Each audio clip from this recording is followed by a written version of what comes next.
Hello everybody, Liz here and welcome to my channel.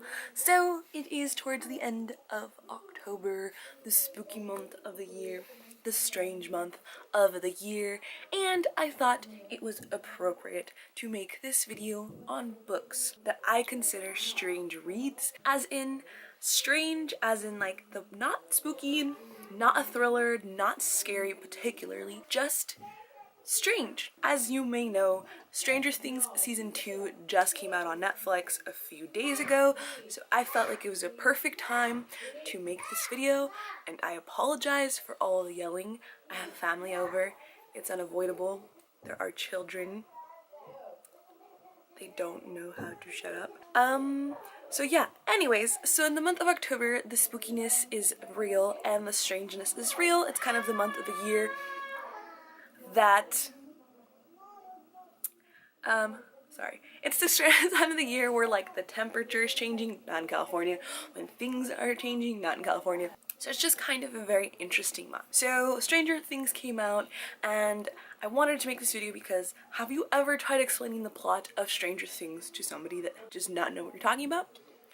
Slightly impossible. So I picked 4 books today to talk about that I find are in similar category, as in like trying to explain these books, trying to get people to read these books is interesting just because the plot is kind of strange. So without further ado, let me get started. So the first book on this list of strange reads is The Bell Jar by Sylvia Plath. So this is a fictional contemporary. Again, I'm sorry for this lighting. My phone is just, it's everywhere. So The Bell Jar follows Esther, who changed her name a few times. It's her journey looking back, potentially maybe it's a 4-year interpretation of her discovering her mental illness and like everything that entitles, and like her ending up in a few institutions. And my friend recommended this book. I still have a hard time trying to place what kind of book it is, just because again, like I said, it's one of those books where like it's really hard to explain what it's about without spoiling some part of it.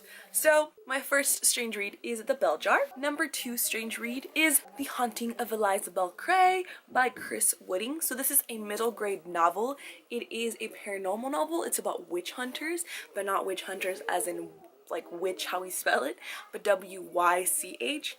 So this is based in like Victorian London, and essentially it's about witch hunting and like hunting like all these paranormal creatures, but there's like these demons that are on the loose. It's like the closest thing I can compare it to is like shadow hunters, but it's not.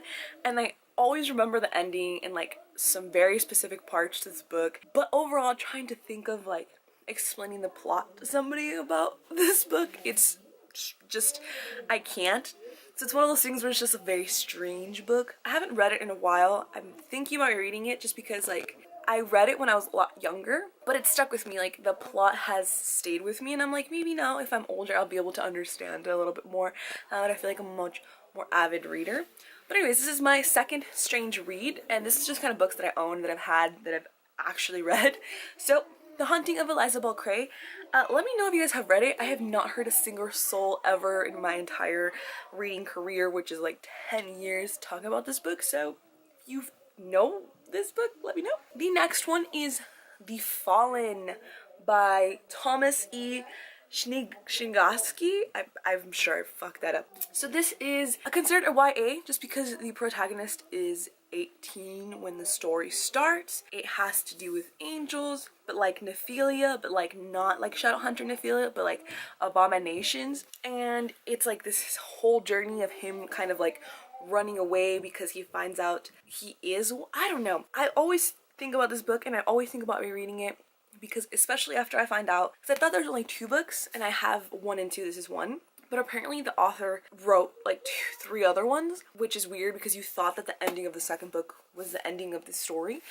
So it makes me want to like reread to figure out where he could have possibly added. But anyways, like this is a really strange book that I think about often too. Like I'm like, oh, I've angels, but like not your typical angels. And if you like angels with a twist, this one is a good, interesting one. And Blue Bloods by Melissa de la Cruz. So I guess I can put these together where it's just like takes the concept of angels and it warps them in like this really fascinating, weird way where you try to explain it to somebody and it falls short of what the story is. It's very, I'm gonna keep saying this, strange. And the final book that I want to bring up on this list of spooky, strange, you can't quite place him reads is The Gargoyle by Andrew Davidson. So I bought this book, don't even remember when I bought it or where or like how I decided to pick this particular book up. I think it's because the cover is pretty. Like the cover is pretty and then like the inside is pretty cool. But essentially like it literally has to do with like stone statue gargoyle things, and it is a book that I think about certain parts into, and every time I try to explain it to somebody, I can't, because it literally, it's like a past and the present thing, and like someone's creating these gargoyles or these statues, and like it has to do with stuff that's happened in the past, and it's kind of interwoven. Again, I have never seen anybody talk about this book. I've never even seen a review anywhere, not even on Goodreads, I think, on this book. I'm sure there is if I looked hard enough, but like I haven't found one where it's like, oh yeah, I've read this book, The Gargoyle, it's like a really weird book. This is probably the weirdest one. Like when I talk about weird reads, this is the first one that came to mind. So like the premise is just, I don't even know, I'm trying to see if I can find it. Yeah, like it's like something about like they were once lovers in medieval Germany, and like I don't know, there's just this very, it takes place in like Japan and Iceland and Italy, and like I don't know, it's just, I really should reread this book and do an actual in-depth understanding and review on it. But this is the final one where it's just like trying to explain like what this book is about to anybody, even to myself. I'm just like, what? But yeah, so those are just kind of 4, I guess 5 strange reads that I've read in the recent past where I just really have a hard time explaining the plot, and nobody has really read them. So yeah, if you've read any of these books, let me know. If you have any of your own strange reads that you have a hard time explaining a plot to, or like just trying to get people to read them, let me know, because I'm sure there are a lot. Like books are hard to explain as it is, and like finding words for these particular ones was just ridiculous, and I could not do it. So yes, that is all for me. I hope you guys like this video.